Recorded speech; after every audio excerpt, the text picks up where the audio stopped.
आज भी मेरे साथ वही हुआ था और मेरा सब्र जवाब दे चुका था। मैं दुख, गुस्से और नाराजगी की मिली-जुली कैफियत में घिरी हुई थी। मैं मुँह लपेटे कमरे में पड़ी थी। मेरा मिजाज पूरी तरह खराब हो चुका था। इतने में अब्बा कमरे में आए और कहने लगे, अरे नादिया, तू क्यों छोटी-छोटी बात पर दिल खराब कर लेती है? शादी तो करनी ही है ना, ऐसी कौन सी मुश्किल है? मैं तो बस चाहता हूँ कि कोई शहजादा ही आए तेरे लिए। चल अब ये गोलियां खा ले, इससे तेरी जवानी में कोई फर्क नहीं आएगा और देखना कितनी जल्दी तेरी शादी हो जाएगी। मैंने अजीब सी नजरों से अब्बा की तरफ देखा। भला इन नीली पीली गोलियों से मेरी शादी और जवानी का क्या ताल्लुक था? लेकिन बोली कुछ नहीं। अब्बा ने मुझे जबरदस्ती उठाकर बिठाया और कहने लगे, इतना सोचने की क्या जरूरत है? मैं तेरा बाप हूँ और जो भी करूंगा तेरे हक में बेहतर ही होगा। ये गोलियां भी तेरी शादी के लिए ही हैं। तू हमेशा जवान और खूबसूरत रहे, इसी तरह जल्दी ही कोई शहजादा आकर तुझे पसंद करेगा। अब्बा की बात मेरे सर से गुजर गई थी, लेकिन अब्बा के आगे मेरी चलती कहाँ थी, इसलिए मैंने खामोशी से वो गोलियां निगली। मैं अब अपने बाप को क्या बताती कि मुझे कोई शहजादा नहीं चाहिए, बस इज्जत करने वाला मुखलिस जीवन साथी चाहिए। मैंने चिढ़ते हुए अब्बा से पूछा कि कब तक ये गोलियां मुझे खानी पड़ेगी और कब आएगा वो शहजादा जिसकी आपको तलाश है? तो अब्बा ने मेरी बातों का जवाब देने के बजाय मुझे अपने मासी के किस्से सुनाने शुरू कर दिए। मैं बेजारी से अब्बा की बातें सुन रही थी। पता नहीं मेरी किस्मत में क्या लिखा था। 30 साल की उम्र में भी मैं अपने बाप की दहलीज पर बैठी हुई थी, जबकि मेरी उम्र की सारी लड़कियां अब तक 4 बच्चों की माएं बन चुकी थीं। मैं तो किसी तकरीब में भी जाती तो एक कोने में छुप कर बैठ जाया करती थी। लोगों की चुपती नजरें और तंजिया सवालात मुझे किसी पल चैन नहीं लेने देते थे। अब तक ना जाने कितने लोग मेरा रिश्ता लेकर हमारे घर आए थे और बहुत शौक से आते। फिर जाने ऐसा क्या होता कि जाने से पहले वो इनकार करना ना भूलते। कभी मैं अपना चेहरा आईने में देखती तो कभी अपने बालों में उतरती चांदी को महसूस करके आंसू बहाने लगती। कभी कभी मैं अब्बा से जिद लगा लेती कि वो किसी से भी मेरा रिश्ता करवा दे। मैं अब मजीद इस घर में रहना नहीं चाहती थी। हर लड़की की तरह मेरी भी ख्वाहिश थी कि मेरी जिंदगी में कोई मर्द हो जिससे मैं अपना कह सकूं और उसके साथ अपना दुख सुख बांट सकूं। मेरी जिंदगी में मेरे बूढ़े बाप के सिवा और कोई नहीं था। और बहुत बातें ऐसी होती हैं जो इंसान अपने माँ बाप से नहीं बल्कि जीवन साथी से करते हैं, लेकिन वो जीवन साथी शायद मेरी किस्मत में लिखा ही नहीं गया था। मैं अब इन हालात से तंग आ चुकी थी। जब भी अब्बा से शादी की बात करती तो कोई रिश्ता करने वाला इनकार करके जाता तो अब्बा वही गोलियां लेकर मेरे पास आ जाते और गोलियां खिलाकर कहते, देखना जल्दी तेरी शादी हो जाएगी। कभी कभी तो मुझे लगता कि उम्र के साथ साथ अब्बा का दिमाग भी खराब हो गया है। भला गोलियां खाने से कैसे जवानी कायम रहती है और किसी की शादी हो सकती है जब तक अब्बा खुद किसी अच्छी जगह मेरा रिश्ता ना करवा देते। गोलियों से कुछ नहीं होना था। उन गोलियों के आश्रय में 6 साल मजीद गुजर चुके थे। फिर एक दिन मेरे लिए शहर के एक बड़े डॉक्टर का रिश्ता आया जिसकी बीवी का इंतकाल हो चुका था और उसकी एक ही बेटी थी। मैंने अब्बा से कहा, मुझे इस रिश्ते पर कोई एतराज नहीं, आप मेरा रिश्ता यहाँ कर दीजिए। लेकिन अब्बा ने ये कहकर इनकार कर दिया कि वो किसी शादीशुदा मर्द से मेरी शादी हरगिज नहीं करेगा। अब्बा की इस बात पर मुझे शदीद गुस्सा आया था। अब मैं कोई 16-17 साल की जवान लड़की नहीं रही थी जिसके लिए अब्बा के मनपसंद रिश्ते आते। अब्बा की ख्वाहिशात और जिद ने मेरी उम्र निकाल दी थी, लेकिन अब्बा को अभी इस बात का कोई एहसास नहीं हुआ था। मैं गुस्से में वापस अपने कमरे में आकर बंद हो गई थी। कुछ देर में ही अब्बा कमरे का दरवाजा जोर जोर से बजाने लगे। मुझे दरवाजा खोलना पड़ा, लेकिन मैंने सोच लिया था कि मैं अब्बा से कोई बात नहीं करूंगी। जब अब्बा को मेरे जज्बात की अहमियत नहीं थी और ना ही मेरी बढ़ती उम्र का एहसास था, तो मुझे भी इनसे कोई बात नहीं करनी थी। अब्बा कमरे में आए और आकर प्यार से मुझे समझाने लगे, नादिया, इतना जल्दी का शोर ना डाल, तेरी किस्मत में बहुत अच्छा लड़का लिखा है। मैंने गुस्से में अब्बा से कहा कि वो अच्छा लड़का कब आएगा? जब मैं बूढ़ी हो जाऊंगी, क्योंकि आधी उम्र तो गुजर ही चुकी है। लेकिन अब्बा ने मेरी बात सुनी अनसुनी की और वही गोलियां और दूध का गिलास मेरे आगे रखा और कहने लगे, इससे पी लो और देखना कैसा अच्छा लड़का मिलेगा। कैसा अच्छा लड़का मिलेगा तुम्हें? मैंने अब्बा से साफ साफ कहा, अब मुझे कोई गोलियां नहीं खानी है। इतने सालों से जब भी मैंने शादी का नाम लिया है, आपने ये गोलियां खिलाकर मुझे खामोश करवा दिया है। लेकिन इन गोलियों से कुछ नहीं होने वाला। अब्बा कहने लगे, झल्ली, ये जादू की गोलियां हैं, ये तेरी किस्मत बदल देंगी। मैंने गुस्से से अब्बा को देखा था जो पता नहीं किस जमाने में जी रहे थे। अब तक तो इन गोलियों से ना ही मेरी किस्मत बदली थी और ना ही मेरी शादी हुई थी। ऐसा नहीं था कि मेरे रिश्ते नहीं आते थे। मैं बहुत हसीन थी और जो देखता जरूर सोचता, लेकिन ना जाने क्यों रिश्ते वाले हमेशा इनकार ही करके चले जाते थे, या फिर उनके इनकार से पहले अब्बा खुद मना कर देते थे। शुरू शुरू में अब्बा ने मुझे ये गोलियां खिलानी शुरू की तो मैं बहुत हैरान होती थी, लेकिन फिर अब्बा ने मुझे बताया कि इन गोलियों से मेरी खूबसूरती में इजाफा होगा और हालात ने जो मेरे चेहरे को तबाह कर दिया है, इस पर दोबारा रौनक आ जाएगी। अब्बा की ये बात सुनकर मैं खामोश हो जाती और दूध के साथ गोलियां खाकर थोड़ी ही देर में नींद की वादियों में उतर जाती। लेकिन वक्त गुजरने के बाद भी ना ही किस्मत का दरवाजा खुला था और ना ही कोई मेरी बारात लेकर आया था। मेरी उम्र तकरीबन 35 साल हो चुकी थी और एक लड़की के लिए इतनी ज्यादा उम्र में रिश्ता आना बहुत मुश्किल था। इसलिए मेरी तकरीबन तमाम उम्मीदें दम तोड़ चुकी थी। मैं अब हर वक्त किसी ना किसी कोने में छुप कर आंसू बहाने लगती। मैंने अब्बा से कह दिया था कि अब अगर मेरा रिश्ता ना हुआ तो मैं अपनी जान ले लूंगी। मेरा हाल देखकर अब्बा ने मुझे वही गोलियां खिलाई और तसल्ली के बोल कह दिए, मगर उनसे कोई बात ना की और खुद को कमरे में बंद कर दिया और 2 दिन तक बंद रही। ना कमरे से बाहर निकली और ना अपने बाप से कोई बात की, ना ही घर का कोई काम किया। इससे अब्बा को सही झटका लगा था। तभी कुछ दिनों में ही रिश्ते वाले हमारे घर चले आए थे और वो लोग किसी और शहर के रहने वाले थे, जबकि लड़के की बहन की शादी हमारे इलाके में हुई थी। और एक रिश्ते वाली खाला के जरिए इसको मेरा पता चला तो अपने भाई और माँ के साथ हमारे घर चली आई थी और इस माँ बेटी ने पहली ही नजर में मुझे पसंद कर लिया था। ये बात मेरे लिए बहुत हैरान कुन थी। उम्र बढ़ने के साथ साथ मेरे बालों में चांदनी उतर आई थी। हाँ, मगर चेहरे की खूबसूरती में बहुत मामूली सा फर्क पड़ा था, जो शायद इन गोलियों का नतीजा था।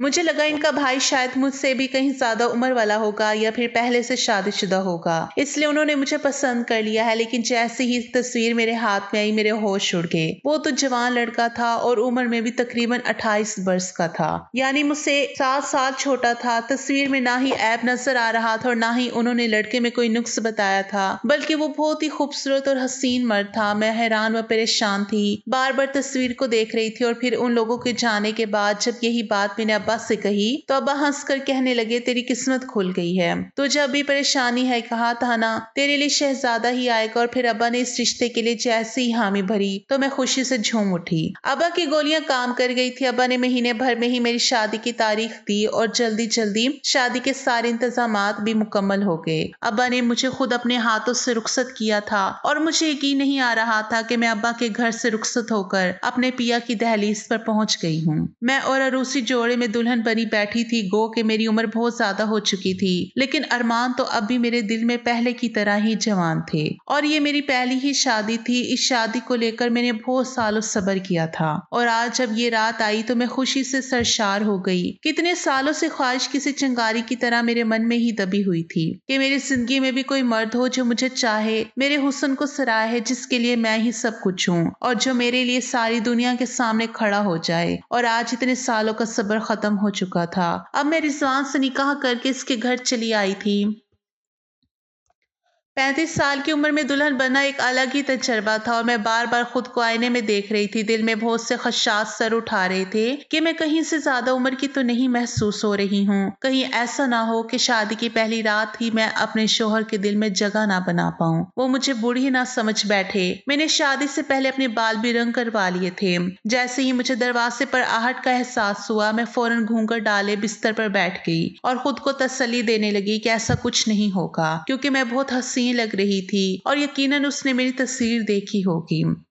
कम उम्र लड़कियों की तरह मुझे शर्माना तो नहीं आया था, लेकिन मैं नज़रें झुकाकर बैठ गई। रिजवान को लेकर मेरे दिल में बहुत से जज्बात थे। मैं शिद्दत से उनके साथ की उनकी कुर्बत की मुंतजिर थी। रिजवान कमरे में आए और मेरे पास आकर बैठ गए। ना ही उन्होंने मेरा घूंघट उठाया, ना ही कोई बात की, बल्कि कितनी देर यूं ही खामोशी की नसर हो गए। मुझे अजीब सी घबराहट होने लगी थी। वो उम्र में मुझसे कुछ कम थे और बहुत खूब रूबी थे। मुझे ये खौफ सता रहा था कि कहीं उनके घर वालों ने जबरदस्ती तो उन्हें मेरे साथ शादी पर मजबूर नहीं किया। दरअसल शादी से पहले मेरी और रिजवान की रूबरू कोई मुलाकात ना हो सकी थी। सिर्फ तस्वीरों का तबादला हुआ था और इसी में मैंने रिजवान को देखा था।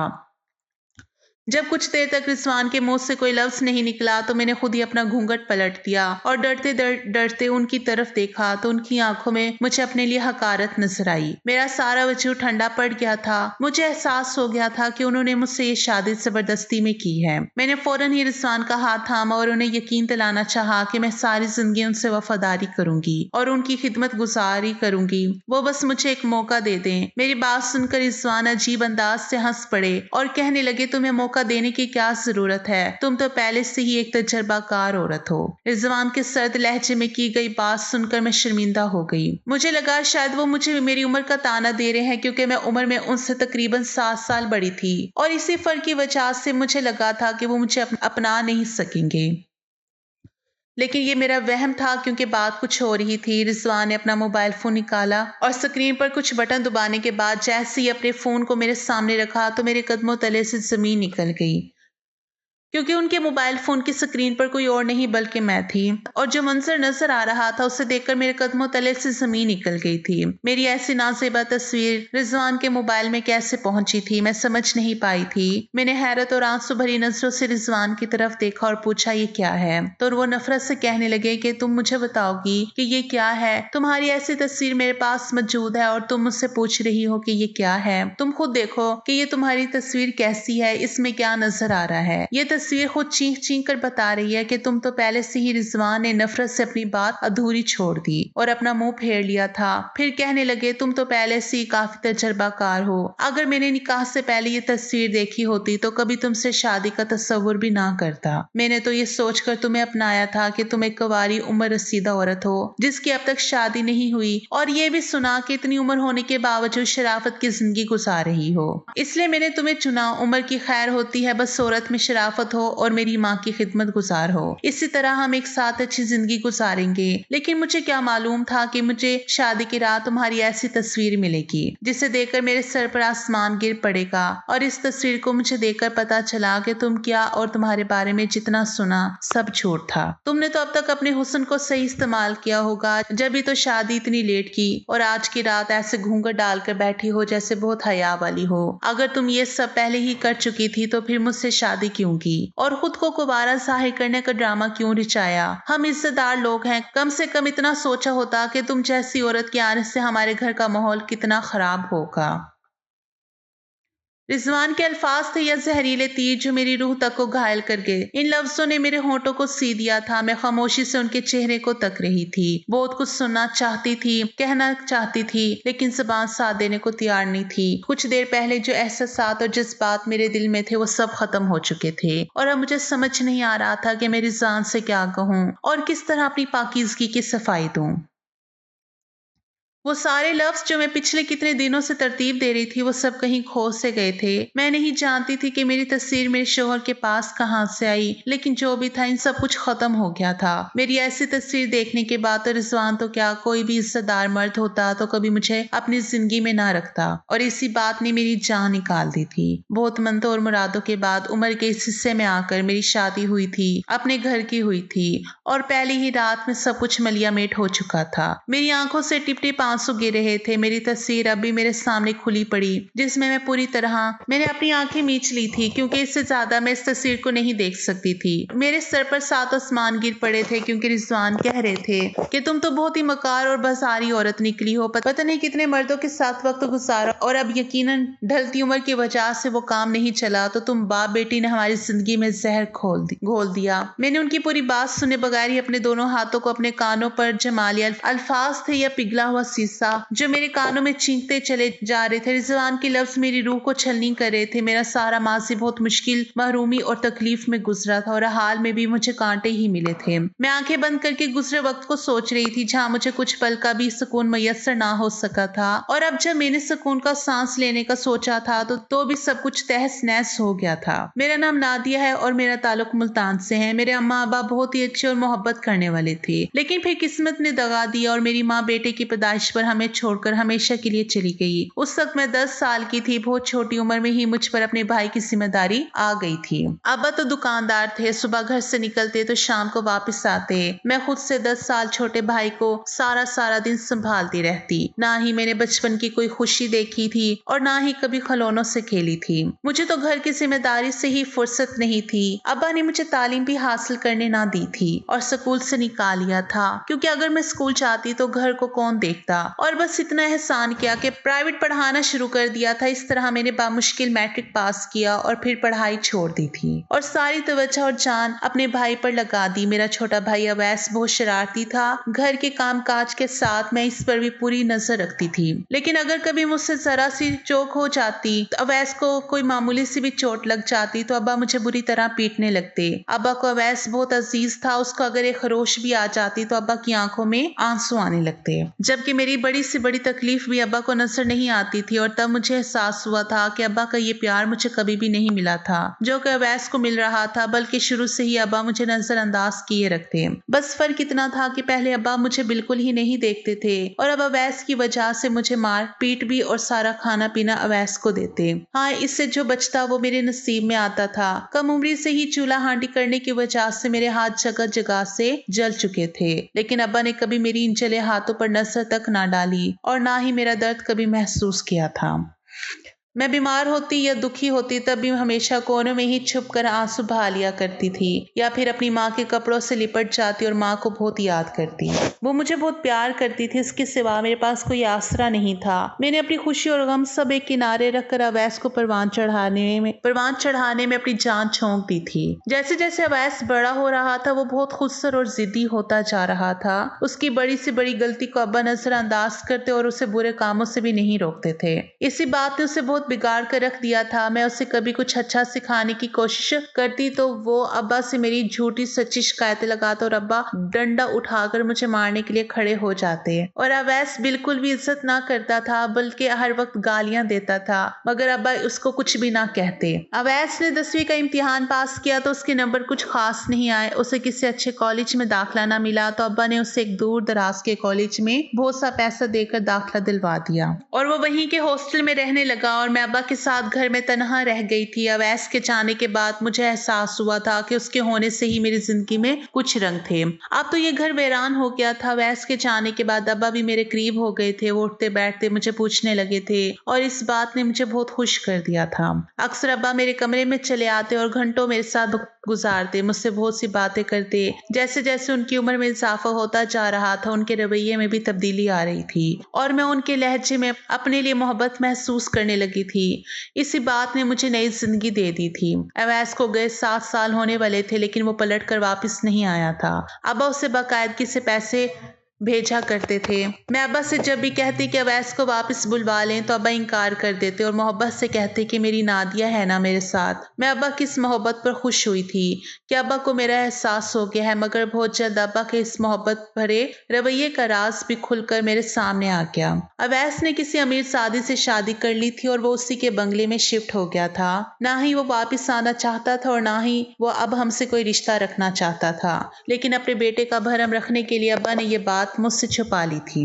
मुझे अब्बा के राज से दुख तो बहुत पहुंचा था, मगर मैं अब्बा को शर्मिंदा नहीं करना चाहती थी। मैंने उन्हें माफ किया। मैंने उन्हें मासी की हर बात के लिए माफ कर दिया था, इसलिए अब्बा की मोहब्बत को कबूल करके उनके साथ खुशी से जिंदगी गुजारने लगी। मैं जैसे जैसे जवान हो रही थी मेरे हुस्न में बेपनाह इजाफा होता जा रहा था और इस बात का एहसास अब्बा भी मुझे दिलाते कि मेरी नादिया तो बहुत प्यारी है। सच में नादिया बहुत ही खूबसूरत है, मेरी प्यारी बेटी है। मगर कुछ वक्त में ही मुझे एहसास हो गया कि अब्बा मेरे लिए आने वाले हर रिश्ते को इनकार कर देते हैं या रिश्ते वाले खुद ही मना करके चले जाते हैं। कुछ सालों तक ये सिलसिला इसी तरह चलता रहा और फिर अब्बा ने शादी के नाम पर मुझे गोलियां खिलानी शुरू कर दी और जब मैं हद से ज्यादा लड़ने झगड़ने और मरने की बातें करने लगी तो खुदा खुदा करके रिजवान से मेरी शादी हो गई।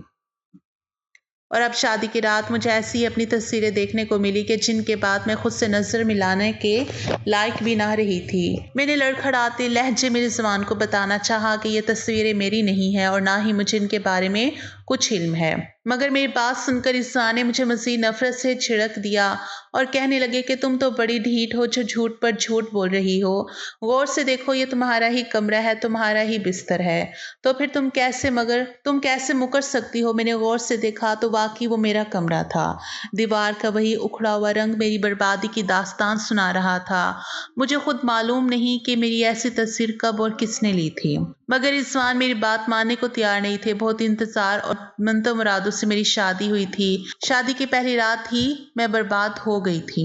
رضوان نے مجھے کہا کہ میں ایک رات ان کے گھر گزار سکتی ہوں، لیکن آنے والی صبح ہمارا کوئی تعلق نہیں ہوگا۔ رضوان کی اس بات سے میرا دل رک سا گیا تھا۔ میں واپس اپنے باپ کے گھر نہیں جانا چاہتی تھی۔ میں رضوان کے قدموں میں بیٹھ کر ہاتھ جوڑ کر منتیں کرنے لگی کہ یہ تصویر میری نہیں، میں نے کبھی ایسی تصویر نہیں بنوائی، اور نہ ہی میں کوئی گری ہوئی گھٹیا لڑکی ہوں۔ میں نے واقعی سارے زندگی شرافت میں اور اپنے بھائی کو پالتے ہوئے گزاری ہے، اور اب عزت سے آپ کے ساتھ شادی کی ہے اور آپ کے ساتھ زندگی گزارنا چاہتی ہوں۔ اس سے پہلے میں اپنے بارے میں مزید کچھ کہتی، رضوان مجھے پرے جھٹک کر اٹھ گئے۔ ان پر میری کسی بات کا کوئی اثر نہیں ہو رہا تھا۔ میں ساری رات فرش پر بیٹھی روتی رہ گئی، اور صبح کے وقت جب ان کی بڑی بہن اور ماں کمرے میں آئی تو رضوان نے انہیں ساری حقیقت اور اپنا فیصلہ سنا دیا تھا کہ اب وہ مجھے مزید اپنی زندگی میں برداشت نہیں کرنا چاہتے۔ رضوان کی ماں اور بہن حیرت سے منہ کھولی رضوان کی باتیں سن رہے تھے، کیونکہ ان کو تو میرے بارے میں کچھ اور ہی پتہ چلا تھا جو کہ رشتے والی نے بتایا تھا، اور وہ خالہ میری ماں کو بھی جانتی تھی۔ پھر رضوان کی بہن نے ان سے کہا کہ جلد بازی میں کوئی فیصلہ غلط کرنے کی ضرورت نہیں ہے، آرام سے اس مسئلے کو حل کریں گے، کیونکہ نادیہ کے بارے میں ہمیں کچھ اور ہی معلوم ہوا، اور بتانے والی بہت ہی ایماندار اور نیک عورت ہے جو کبھی بھی غلط بیانی نہیں کرتی تھی۔ ان کی بات سن کر رضوان کمرے سے باہر نکل گئے۔ ان کے جانے کے بعد رضوان کی ماں اور بہن نے مجھ سے ساری بات سنی، اور میں نے رو رو کر یقین دلایا کہ میں اس بارے میں کچھ بھی نہیں جانتی۔ تب میری ساس نے رضوان سے کہا کہ معاملہ کچھ اور ہے، کیونکہ نادیہ اس بات کو قبول کرنے کے لیے تیار نہیں تھی، اور یہ تصویر اسی کی ہے، تو پھر ہمیں پہلے پورا سچ کا پتہ لگانا چاہیے، کہیں ایسا نہ ہو کہ غصے میں آ کر تم ایک مظلوم کے ساتھ ناانصافی کر بیٹھو۔ ماں کی بات سن کر میں حیران رہ گئی تھی کہ میری تصویر دیکھنے کے باوجود بھی وہ میرے خلاف نہیں ہوئی تھی، بلکہ مجھے ایک موقع دینا چاہتی تھی۔ اور ان کی بہن بہت نرمی سے مجھ سے پوچھنے لگی کہ ایسا کیسے ممکن ہے کہ کسی نے تمہاری ایسی تصویریں بنائی ہو، اور پھر تمہیں علم بھی نہ ہوا ہو، تم کیا نیند کی دوا لیتی رہی ہو، یا کوئی اور مسئلہ ہے تمہارے ساتھ؟ میں نے ان کو بتایا کہ ایسی تو کوئی بات نہیں، لیکن جب بھی ابا کی دی ہوئی گولیاں کھاتی ہوں تو مجھے بہت گہری نیند آتی ہے۔ میری بات سن کر حیرانی سے کہنے لگی کہ تمہارے ابا تمہیں کون سی گولیاں کھلاتے تھے، اور پھر میں نے انہیں بتایا کہ وہ مجھے شادی تک حسین اور جوان رہنے کے لیے 4 گولیاں کھلاتے تھے۔ یہ بات سن کر رضوان اور دونوں ماں بیٹی چونک اٹھے، اور آپ ہی کہنے لگی کہ ایسی کون سی گولیاں بنی ہے جس سے جوانی قائم رہے گی؟ شاید تمہیں دوائیوں کی سمجھ بوجھ نہیں ہے،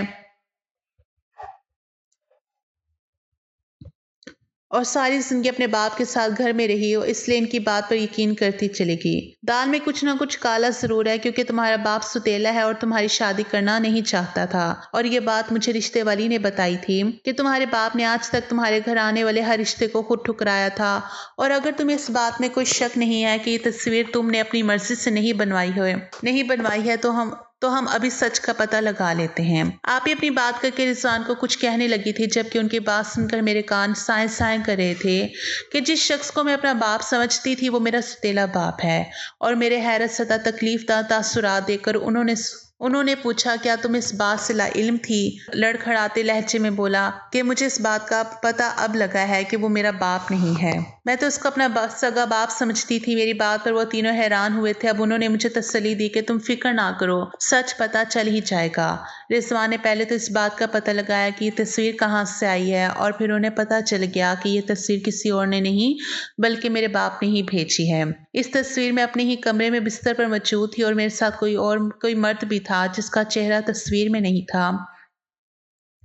میں بستر پر جس حالت میں پڑی تھی وہ دیکھ کر میں شرمندگی سے زمین میں گڑ رہی تھی، اور پھر رضوان کو پتہ چلا کہ تصویر میرے باپ نے بھیجی ہے تو انہوں نے اپنے جگری دوست کا سہارا لیا جس کا ایک SHO جاننے والا تھا، اور جب اس SHO نے میرے باپ کو پکڑا اور دھمکی دی کہ ان تصاویر کے بارے میں سچ اگل دو ورنہ برا حشر ہوگا، تب پولیس کے ڈر سے میرے ستیلے باپ نے بتایا وہ میرے لیے بہت ہی تکلیف دہ اور اذیت ناک تھا۔ اس نے بتایا کہ نادیہ 5 سال کی تھی جب اس کی ماں بیوہ ہوئی، وہ میری دور کی कज़न थी और बेतहाशा हसीन औरत थी। बेवा होने के बाद उसका कोई ठिकाना ना बचा तो उसने शादी कर ली। मेरा शुरू से अपनी कज़न पर दिल था, मगर वो मेरे नसीब में बेवकी के बाद लिखी थी।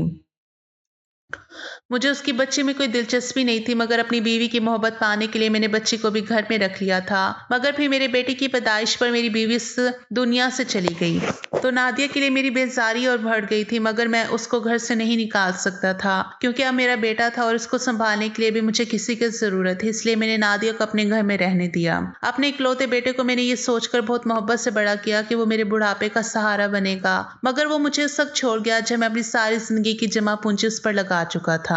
मैं उम्र के इस हिस्से में तन्हा नहीं रहना चाहता था और ना ही मेरा रोजगार रहा था। तब मैंने महसूस किया कि नादिया तो अपनी माँ से भी ज्यादा हसीन है, और अगर मैं चाहूँ इसके जरिए कारोबार कर सकता हूँ और दोबारा से अपने बेटे के साथ भी ताल्लुकात कायम कर लूंगा, जिसने मुझे पैसा खत्म होने पर भी छोड़ दिया था। इसलिए मैंने फैसला कर लिया कि मैं कभी भी इसकी शादी नहीं करूंगा, और उसको शादी और जवानी के नाम पर नशे की गोलियां देता और उसकी नासेबा तस्वीर उतार कर भेज देता, जिससे मुझे बहुत पैसे मिलने लगे थे और सब कुछ ठीक हो गया था। अवैस ने भी मुझसे राब्ता शुरू कर लिया था, और ये वाला काम भी ऐसा था कि जिससे मोहल्ले में हमारी बनी इज्जत भी का बरकरार रहती, और मैं वो तस्वीर भी बाहर के मुल्कों वाली एक वेबसाइट में डालता था ताकि हमारा कोई जानने वाला ये हकीकत ना जान सके। मैं तो ऐसे ही जीना चाहता था, लेकिन फिर शादी के नाम पर इसने खुदकुशी करने की धमकी दी, तो मजबूरन मैंने तुमसे इसकी शादी करवा दी, सिर्फ इसे ये दिखाने के लिए कि मैं इसकी शादी के खिलाफ नहीं हूँ। मगर सच तो ये था कि मैं कभी चाहता ही नहीं था कि नादिया अपने घर की हो। इसलिए मैंने इसकी कुछ नाजेबा तस्वीरें तुम्हें भेज दी। इन तस्वीरों में उसके साथ कोई और नहीं बल्कि मैं ही हूँ। नादिया नींद की दवा के असर में थी, वही दवा जो शादी के नाम पर मैं इसे खिलाकर सुला दिया करता था। मैंने सोचा था कि नादिया की ऐसी तस्वीर देखकर तुम फौरन इससे तलाक दे दोगे, लेकिन जब रात भर इंतजार के बाद वो घर ना लौटी तो मैं बेचैन हो गया और सोचने लगा कि मजीद भी कोई तस्वीरें तुम्हें भिजवा दूं ताकि तुम फौरन इससे तलाक दे दो, क्योंकि कोई भी इज्जतदार मर्द ऐसी तस्वीर देख लेने के बाद इस औरत को बर्दाश्त नहीं करता। मगर पहले ही पुलिस आ गई। अपने सुतेले बेहिस बाप की बात सुनकर मेरे होश उड़ गए थे। मेरे बाप ने ना सिर्फ अपने बुढ़ापे को बचाने के लिए मेरी शादी ना करने का फैसला किया था, और मेरे जिस्म की तस्वीरें न जाने कितने दामों और कहां कहां भेज चुका था। यह हकीकत जानकर मैं बेहोश हो गई थी, और जब मुझे होश आया तो रिजवान मेरे पास ही बैठे थे। उन्होंने मुझसे माफ़ी मांगकर मुझे गले से लगा लिया था कि एक तस्वीर की बना पर उन्होंने मेरे बारे में बहुत गलत फहमी पा ली थी, और मुझे बहुत कुछ बोले थे, और ये भी कहा कि इस समय मेरा कोई कसूर नहीं था, इसलिए उनको मुझसे कोई गिला नहीं था और ना ही वो कभी मुझे इस बात का ताना देंगे। और वो बचपन से अब तक मेरी गुजरी सारी जिंदगी जान चुके थे और मुझे बताया कि अब अब्बा जेल में थे और बाकी की जिंदगी जेल में ही गुजारेंगे। मुझे इस शख्स से अब कोई हमदर्दी नहीं थी। उस शख्स ने मुझे कहीं का नहीं छोड़ा था। ये तो रिजवान आप और अम्मा की आला ज़र्फी थी कि उन्होंने मुझे कबूल कर लिया था, वरना इन बातों पर हर कोई दिल बड़ा नहीं करता था। और अगर नंद समझदारी से काम ना लेती तो शायद मेरा घर तबाह हो जाता और अब्बा अपने मंसूबे में कामयाब हो जाते। मैं अपनी नंद और अपनी सास की शुक्रगुजार थी जिन्होंने रवायती नंद सास का किरदार अदा नहीं किया था। मैं बहुत खुश थी और अपनी सास और नंद का दिल से एहतराम करती हूँ। रिजवान भी मेरी बहुत इज्जत करते थे।